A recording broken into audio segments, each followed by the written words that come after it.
और अब अगली खबर, नोएडा के सेक्टर 150 में इंजीनियर युवराज मेहता की मौत के मामले में घटनास्थल से जुड़े 2 नए वीडियो सामने आए हैं जो अब सोशल मीडिया पर वायरल हो रहे हैं। बताया जा रहा है कि ये वीडियो उस वक्त के हैं जब इंजीनियर ने बोलना बंद कर दिया। नोएडा से एक दिल दहला देने वाली खबर सामने आई है। 26 साल का एक सॉफ्टवेयर इंजीनियरिंग युवराज मेहता की मौत इसलिए हो गई क्योंकि इंडिया एनडीआरएफ टीम के पास रस्सी नहीं थी और ऐसे इक्विपमेंट नहीं थी कि गड्ढे से उसे निकाला जा सके। जो अपने सपनों के साथ घर से निकला था लेकिन घर वापस नहीं आ सका। रात का वक्त था, सड़क पर कंस्ट्रक्शन चल रही थी, लेकिन एक गहरा गड्ढा जो पानी से भरा हुआ था। ना कोई बैरिकेड, ना कोई वार्निंग सिग्नल, कुछ भी नहीं था। युवराज की कार उसी गड्ढे में गिर गई।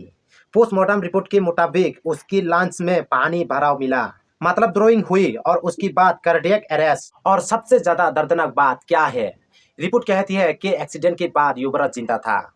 वो कार से बाहर निकालने में कामयाब हुआ और अपनी फैमिली को डिस्ट्रेस कॉल भी की।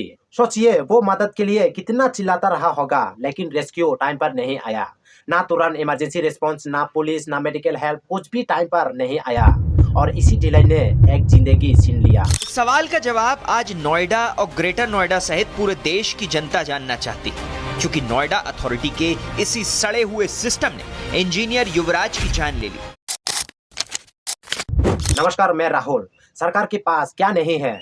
गाड़ी, बंगला, पैसा, सब कुछ है। अगर उसका उंगली भी थोड़ा सा कट जाता है तो उसके पास ध्यान देने के लिए सब कुछ है, मेडिकल है, सब कुछ है। और हम और आप जैसे लोग कीड़े मकोड़े की तरह मर जाता है, वो भी सिस्टम के कारण और सिस्टम की लापरवाही के कारण। लेकिन सरकार बस चुप है।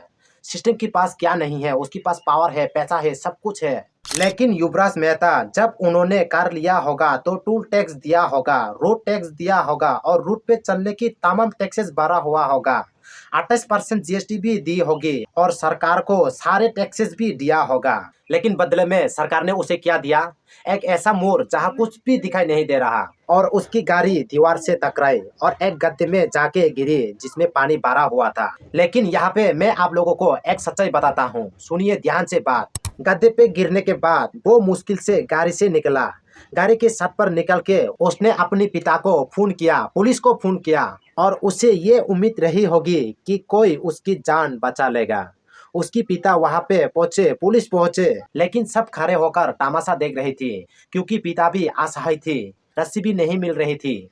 एनडीआरएफ की टीम जिसका काम लोगों को राहत करना है, बचाना है, सोचिए उसके पास किसी को अगर गड्ढे से निकालने के लिए रस्सी नहीं है और उसे पानी ठंडा लग रही है तो भूकंप जैसे स्थिति में इस भारत का राजधानी दिल्ली का क्या होगा? सवाल जरूर खड़ा होता है। वही प्रधानमंत्री मोदी की रैली पर 25 से 50 करोड़ का खर्च हो सकता है, चुनाव में 50 से 100 करोड़ खर्च हो सकता है, तो एनडीआरएफ टीम के पास 5 करोड़ का इक्विपमेंट क्यों नहीं है? ये कौन सा विश्व गुरु ये सरकार बना रहा है? युवराज मेहता की मौत, आपसे एक सवाल है कि सरकार को टैक्स देने के बाद आप सबको वापस क्या मिलता है? एक दर्दनाक मौत मिलता है। और अगर आपसे कोई गलती हो जाए तो तुरंत आपका चालान काट जाता है। लेकिन सरकार से गलती हुई हिसाब कौन लेगा? लेकिन मेरे हिसाब से ये हत्या नहीं है। 17 जनवरी को उनकी मौत तो हुआ है, लेकिन इस मौत को हादसा कहना सच को दबाना जैसा है। ये हादसा नहीं है बल्कि सिस्टम की नाकामी से हुई एक मौत है। और इस सिस्टम की सबसे बड़ी जिम्मेदारी थी नोएडा पुलिस कमिश्नरेट और उसकी मुखिया पुलिस कमिश्नर लक्ष्मी सिंह की, लेकिन उनका नाम कहीं नहीं आ रहा है। कमिश्नरेट सिस्टम इसलिए बनाया गया था कि इमरजेंसी में पुलिस तेज और असरदार कर सके, लेकिन युवराज के मामले में पुलिस ने एकदम आलस दिखाया। सिस्टम पूरी तरह फेल रहा क्योंकि एसडीआरएफ, पुलिस, सब लोग वहां पर मौजूद थी, लेकिन कोई इसे बचाता नहीं।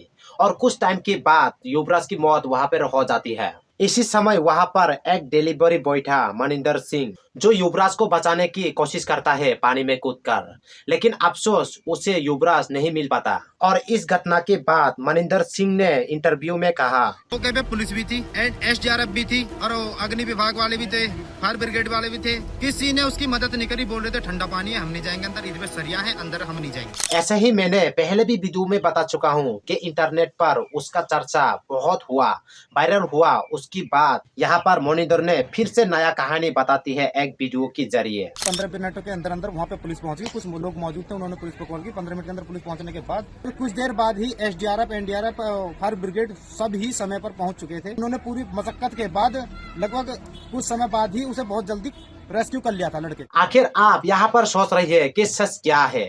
फिर से मोनिदर को फिर और एक बार पूछा गया तो फाइनली हिम्मत जुटाकर हिंदुस्तान टाइम पर उसने सारा सच बता दिया। उसने बताया है कि कैसे पुलिस ने उसे थाने बुलाया और एक स्क्रिप्ट दिया और जबरदस्ती पुलिस की फेवर में उसे वीडियो रिकॉर्ड किया गया। पुलिस ने उसे 4-5 घंटे तक पार्क में बैठा के रखा था और धमकाते हुए कहा था 5-10 दिन के लिए यहाँ वहाँ चले जाओ।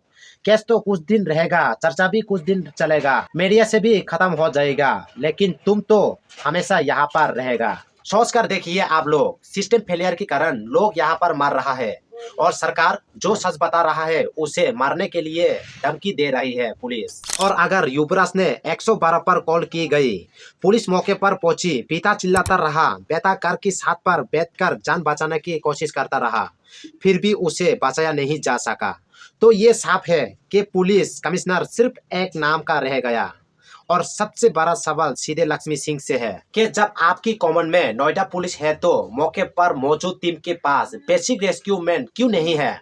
क्योंकि किसी ने तुरंत फायर सर्विस और स्पेशल रेस्क्यू को अलर्ट नहीं किया। कंट्रोल रूम से सही यूनिट समय पर क्यों नहीं आया?